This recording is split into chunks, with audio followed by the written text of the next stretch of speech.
Good morning, happy Monday. We are coming to you with another activity that hopefully is easy for you to do at home that doesn't require a lot of extra materials. So we're talking about sensory bags today. Our first bag we filled with just regular oats from that you would make with oatmeal and water. And so that's our first bag. Our second bag, we mixed oil and water, and so you can see it separating there. We also cut up pipe cleaner and put those in there as well.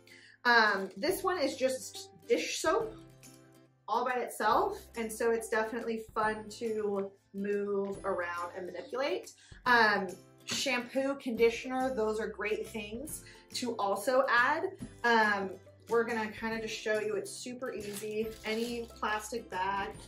If you have oil, oil's great, shampoo, whatever you guys have at your house. And then we found some black beans. So we're just gonna add some of those. Oops.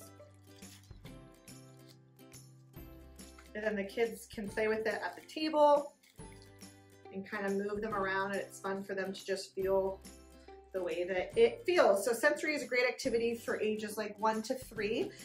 If you have younger kiddos, then if you have some painter's tape or any kind of tape at home, if you tape it to the table, you will enjoy this time a lot more because the kids won't be ripping open the bag. And so you can just tape it to the table, and then they're able to kind of move it around.